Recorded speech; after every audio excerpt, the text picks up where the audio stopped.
हमारी टीम में ना कोई एक कचरा है, हमको इसको निकालने का भी मन हो रहा है। देखो प्रिंस की तो मैं ना honestly as a viewer fan हूँ और 22 साल का लड़का नहीं मर्द ही होता है, पर मेरे पीठ पीछे मुझे कचरा बुलाने का आपके पास कोई रीजन ही नहीं था। तोगला तो नहीं कहूंगी, बट मैं कहूंगी दिव्या को गेम की बहुत पहचान है कि लोगों को पैसे देकर गंदी गंदी गालियां बुलवाई जा रही है। ऐसे ये पर्सनल गैंगस्टर टाइप एनिमिटी मैं तो पहली बार देख रही हूँ। Too much love for Faizu, I have lot of respect for him. वो लड़का कभी भी बुरी भाषा का इस्तेमाल नहीं करता। ही वॉज द लेजीएस्ट, सबसे लेजी प्लेयर का खिताब जाता है करण पटेल को। ग्रेस में ग्लैमर, कॉन्फिडेंस में पावर। और आपने कहावत तो सुनी होगी कि कुत्ते जो हैं वो भौंकते रहते हैं, लेकिन जो शेर और शेरनी होती है वो अपनी दहाड़ कभी कम नहीं करते। और आज मेरे साथ द 50 के घर से डायरेक्ट निकल कर आई हैं रिद्धिमा पंडित। रिद्धिमा जी कैसी हैं? वाह, आई लव द इंट्रोडक्शन यार, मजा आया सुनकर। मैं बिल्कुल ठीक, आप कैसे? एकदम बढ़िया, क्योंकि ये इंट्रोडक्शन जस्ट मैंने अभी बनाया। मुझे बिल्कुल नहीं पता था कि आप शेरनी की तरह दहाड़ती हैं। आपके जो पिछले इंटरव्यूज़ मैंने अभी देखे अपने आंखों के सामने, जिस तरह से आप अपनी बातों को रख रही थी, वो एक शेरनी ही रख सकती है, क्योंकि और जो कुत्ते होते हैं उनके अंदर तो दम होता नहीं है। Thank you so much. मुझे ऑनेस्टली एक सेंस ऑफ रिलीफ मिला है आज जब मैंने इंटरव्यूज़ दिए हैं, तो मुझे दूसरों का पर्सपेक्टिव दिख कर आया है। एंड वरना इतने दिनों से मुझे लग भी रहा था कि ये दुनिया वॉर्प्ड हो गई है, क्या दिख नहीं रहा कि क्या गलत है क्या सही है, मेरे साथ क्या गलत किया जा रहा है, किस लेवल पे मुझे हेट भेजा जा रहा है, फॉर व्हाट, यू नो। एक गेम शो होता है, इसमें लोग खेलते हैं, इसमें लोगों की आर्ग्यूमेंट्स हो जाती है, बट वो जब ख़त्म होता है तब लोग आगे बढ़ते हैं यार। ऐसे ये पर्सनल गैंगस्टर टाइप एनिमिटी मैं तो पहली बार देख रही हूँ कि लोगों को पैसे देकर गंदी गंदी गालियाँ बुलवाई जा रही है। नॉट जस्ट टू मी, मेरे पूरे फैमिली मेम्बर्स के पीछे पड़ चुके हैं हाथ धोकर। यू नो, मेरी दोस्त, मैं आपको ये कहना चाहूँगी, एंड आई थिंक ये व्यूअर्स को पता चलना चाहिए। मेरी एक फ्रेंड थी, मैं उनके बेबी शावर में गई थी, मैंने उन्हें टैग किया था, उन्होंने जाकर उनको भी कुछ कुछ भला बुरा कहा है। You know, even to the unborn kid. Like ये किस लेवल की क्रूअल्टी, क्या मेंटालिटी से ये हेट इंसाइट कर रहे हैं मेरे खिलाफ।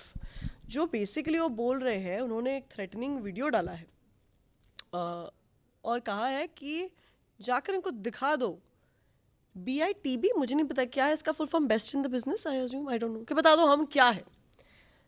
और बोला रिद्धिमा जी आज आप चैन की नींद सो जाइए, कल सुबह देखो आपके साथ क्या होता है, मैं आप पे हेट अभी तो शुरू करूंगा। Isn't this threat?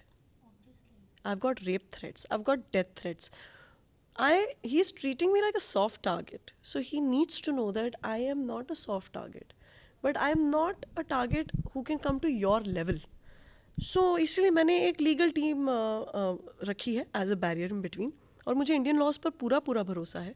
जो बुलिंग और हरासमेंट के खिलाफ कुछ जो मैंने आवाज़ उठाई है, उसमें मुझे फुल्ली सपोर्ट करेंगे। आपको नहीं लगता कि आप बहुत ही शो में प्यारी थी और कहीं इसकी वजह से, और अब कम बोलना, ये सब चीज़ें जो है इसलिए आपको किया जा रहा है, क्योंकि वहाँ पर और भी लड़कियाँ थी और भी लोग थे जिन्हें शायद इस तरह का जो आपके साथ हादसा हो रहा है उनके साथ नहीं हुआ, क्योंकि वो चीज़ों को खुलकर रखती थी और आप शायद नहीं रख पाती थी। कहीं आपको लगा? इनफैक्ट मुझे लगता है इस पहली बार खुलकर कोई बात कही भी कि अपने से बड़ों की इज्जत करना सीखो। बदतमीजी is not the way to look cool. कोई एक छोटे भाई को करेक्ट करता है, ऐसे मैं करेक्ट करने गई, अब उसमें मेरे साथ और बदतमीजी की गई। मुझे लगता है आपको करेक्ट नहीं करना चाहिए था, आपको मुंह तोड़ जवाब देना चाहिए था। आपको लगता है देर से दिया, देर आए दुरुस्त आए, आज दे रहे हैं हम। पर अगर मुझे पता होता ना कि ये सामने मेरे एक ऐसे इंसान हैं जो करेक्ट होना नहीं चाहते, तो मैं कभी नहीं करती।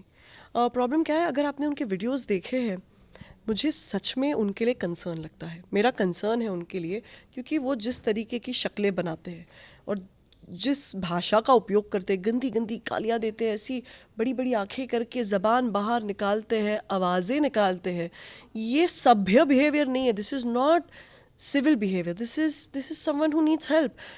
क्या है, हम जिंदगी में कुछ अच्छा करते ना, हमें डोपामिन हिट मिलता है, हमें खुशी मिलती है। ये जो है ना, जब तक लोगों को नीचा ना दिखाए, बदतमीजी ना करे, गालियाँ ना दे, गंदी गंदी चीज़ें ना बोले उनको, इनको खुशी नहीं मिलती। ये आपको सुन के आपकी शक्ल देखिए आप कितना डिस्कम्फर्ट महसूस करिए। I am living it every day. मुझे उस लेवल की हरासमेंट की जा रही, तो मैं आवाज़ ना उठाऊँ? आज मैं 10 साल से काम कर रही हूँ, मेरा एक कंट्रोवर्सी किसी के साथ कभी नहीं हुआ है। मैंने कभी किसी के बारे में ख़राब नहीं कहा, ना आज कह रही हूँ। तो मुझे क्यों इतना हेट का सब्जेक्ट आप करवा रहे हैं? Just because you have money to pay the trollers. Your followers are trollers, that's all I can say. Egoistic man है वो, ये कह सकते हैं, और ये अल्फा मैन कह सकते हैं कि बनने की कोशिश कर रहे हैं। अल्फा मैन जो होता है ना वो असली मतलब मर्द होते हैं।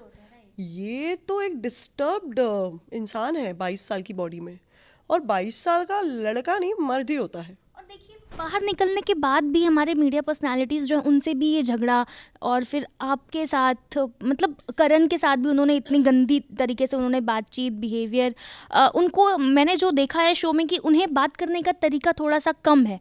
उन्हें पता नहीं है कि कौन हमारा सीनियर है क्या है। मैं वही उसे करेक्ट कर रही थी कि देखो आप सीनियरिटी का थोड़ा ख्याल रखो, तो उस पे वो गलत सलत जवाब देने लगे।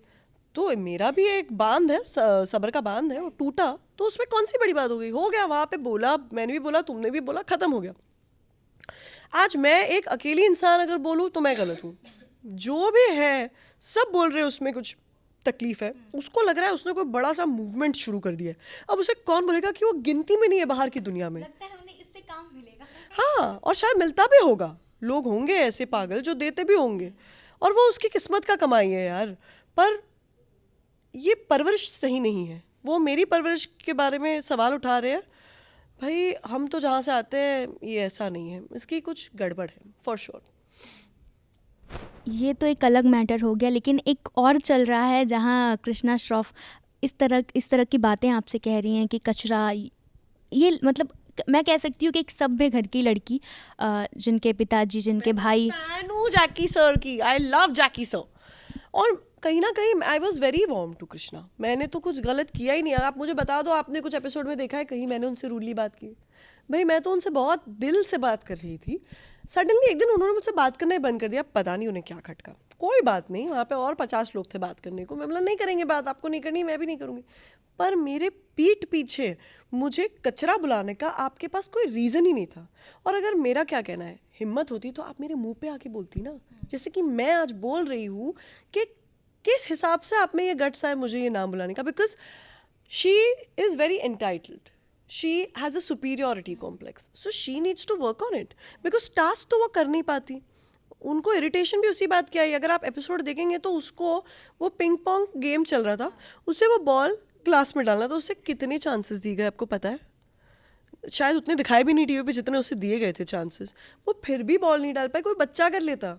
अब उसके बाद लायन ने फ्रस्ट्रेट होकर बोला भाई शिव और रिद्धिमा आप जाइए और अगला टास्क कीजिए। अब हमने किया और हम बखूबी जीत गए, तो अब उसमें हम क्या करें, यू नो। तो उन्हें थोड़ी जेलसी हो गई उस बात की, और वो बोलती मेरे को ऐसा टाइम पास टास्क देते हैं ना, मेरे को बिल्कुल नहीं पसंद। और फिर उसके बाद उन्होंने जाके सबको बुला बुला के बोला है कि हमारी टीम में ना कोई एक कचरा है, हमको इसको निकालने का भी मन हो रहा है, मुझे गेम इंटरेस्टिंग करना है। तुम क्या इंटरेस्टिंग करोगी बहन, तुम खुद इंटरेस्टिंग नहीं हो। जैसे मैंने इस इंट्रोडक्शन में कहा था शेरनी दहाड़ेगी, और शेरनी ने दहाड़ दिया, लेकिन इस शेरनी को पसंद कौन आया उस घर के अंदर, द लायन के घर के अंदर कौन पसंद आया, जो आपको लगा कि यार ये मेरी साइड थे और फिर बदल गए, या फिर थे फिर बदल गए? कहते ना कि कोई दोगला इंसान, मुंह पे कुछ और पीठ पीछे कुछ और। दोगला तो नहीं कहूँगी, बट मैं कहूँगी दिव्या को गेम की बहुत पहचान है। मुझे लगा था दिव्या और मैं बिल्कुल, तो शायद वो जानती है कि रियलिटी में थोड़ा माल मसाला ज़रूरी है। मेरी वो थिंकिंग नहीं है या, और शायद वो दैट कम्स अक्रॉस। मैं जैसी रियल लाइफ में मैं अंदर भी वैसी हूँ। मुझे अभी भी शायद बोलते बोलते रोना आ जाए, मेरे को अंदर भी वैसे ही होता है। तो अगर मैं एक बार वीक दिखूँ मुझे चलता है। अब मुझे दिव्या के केस में शौक लग गया था कि आप तो मेरी फ्रेंड है, तो आप मुझसे क्यों झगड़ रही है, यू नो, कोई झगड़ने की बात भी नहीं थी। तो वो मुझे बात का ज़रा बुरा लगा था उस वक्त। और अगर आप मुझे पूछे सबसे बेस्ट प्लेयर कौन सा है, तो डेफिनेटली फैज़ू है। I have too much love for Faizu, I have lot of respect for him. वो लड़का कभी भी बुरी भाषा का इस्तेमाल नहीं करता, कभी किसी को जाकर इतने पास खड़े रह के मारने की बातें नहीं करता। So I think it's very commendable reality show में आकर to have that clean image, जो मैं खुद भी रखती हूँ। So that's something I relate to. जब आप घर के बाहर आई द 50 के, तो किससे मिली आप?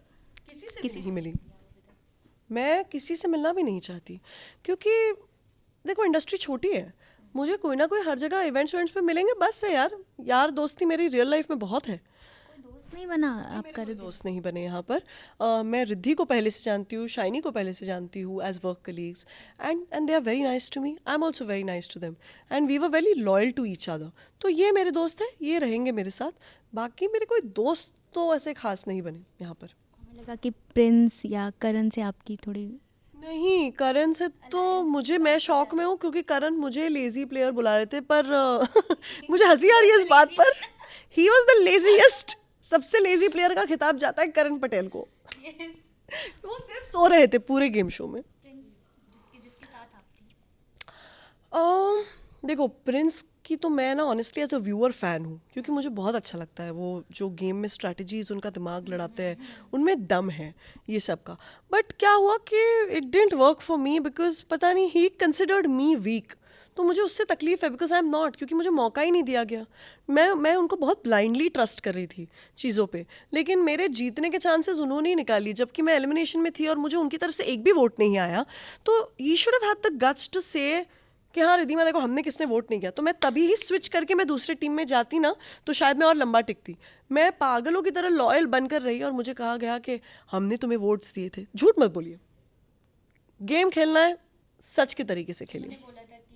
रिधिमा को बोलो मत हमने वोट्स नहीं दिए, दैट्स रॉन्ग ना। Then play the game like a man, just say नहीं किए वोट्स भाई, जो जिधर से मिलता है चली जाओ, मुझे वहाँ से कंफर्म, फिर मैं अपनी बॉन्ड वहाँ बनाती। रिद्धिमा, ऐसा कोई प्लेयर जिसे आप चाहती हैं कि यार ये जीते, आपका फेवरेट? फैजू ही जीतना चाहिए। I would love for Faizu to win. इसका मतलब कि फैजू से आपकी दोस्ती है? बिल्कुल, आई मीन ऐसा नहीं है कि शो के बाद मैं किसी से टच में हूँ या कुछ, बट मैं चाहूँगी कि वो जीते। माई गुडविल इज़ विथ हिम। आप घर के बाहर आ गई हैं, आप नए प्रोजेक्ट्स भी कर रही हैं, तो हमें प्लीज़ बताइए कि क्या आने वाला है एक्टिंग के मामले में, आपका क्या आने वाला है? Finally I am back to my first love which is acting. मैं जैसे ही 50 के सेट पे से निकली, God has been kind, I have gone straight on to a show that I am shooting for. But लेकिन वही है कि रिलीज़ कब होता है, it's never in our hands, it's always in the makers hands. Nice. Lastly क्या कुछ कहेंगे अपने ऑडियंस को, द 50 की ऑडियंस को जो आपको देख रहे हैं, और अपने खुद के ऑडियंस को? द 50 की ऑडियंस को मैं सिर्फ ये कहना चाहूँगी यार, क्या है ना, ये 50 नाम समझ रहे ना, 50 लोग थे, तो उस पर शाइन थ्रू करना ज़रा मुश्किल हो जाता है डिग्निटी के साथ। तो मैंने वही करने की कोशिश की। बाकी I am very very happy for your continuous support. Thank you so much.